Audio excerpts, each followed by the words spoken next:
রিপুকে control করতে হলে যা যা করা দরকার সেগুলো আমরা করি না, তার জন্যে আমাদের রিপু কন্ট্রোলে আসে না।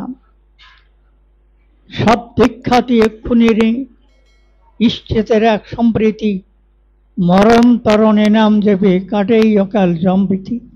ঠাকুর বললেন যে মানুষ যতদিন পর্যন্ত সব দীক্ষা না নেয় ততদিন পর্যন্ত তার মরণের ভয় থাকে, আর সব ধাক্কা নিলে পরে তখন তার নির্দেশ ঠিক মতো ভাবে যদি আমরা পালন করে চলি তো আমাদের রিপু কীভাবে কন্ট্রোল হয়ে যাবে আমরা নিজেরাই বুঝতে পারবো না।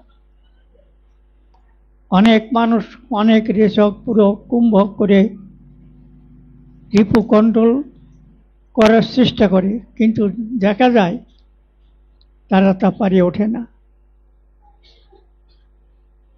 সেই জন্যে সদ্গুরু স্বর্ণপন্ন হও, সৎ নাম মনন করো, সদ্গুরু স্বর্ণপন্ন হও। ঠাকুর বলছেন তুমি সদ্গুরু স্বর্ণপন্ন হলে তোমার রিপু কিভাবে কন্ট্রোল হয়ে যাবে তার নিয়ম নীতি তুমি ঠিক প্রতিপালন করে চলো, যে তুমি নিজেই বুঝতে পারবে না যে তোমার রিপু কিভাবে কন্ট্রোল হলো। তাই সবার কাছে আবেদন, আপনারা যারা এখনো গুরুকরণ করেননি তারা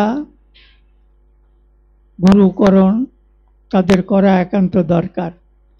আমরা যে দেশে বাস করি এই মহারাষ্ট্রে শিবাজি মহারাজ তিনি রামদাস স্বামীকে গুরুবরণ করেছিলেন।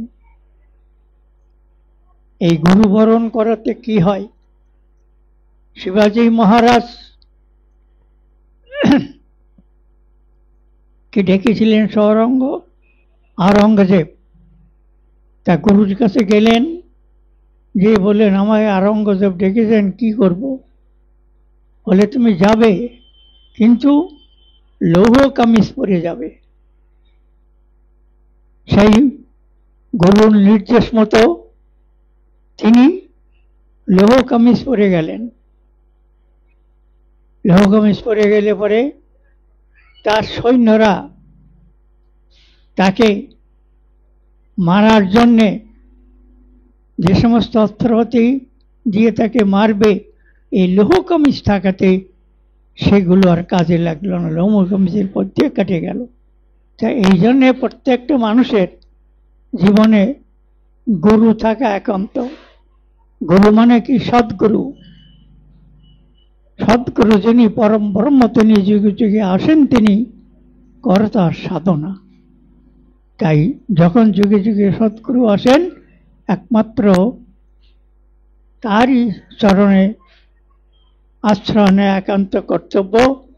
তাহলে আমাদের জীবনে যত রকমের আপদ বিপদ ভয় ভীতি আছে সবই কেটে যাবে। জয় গুরু।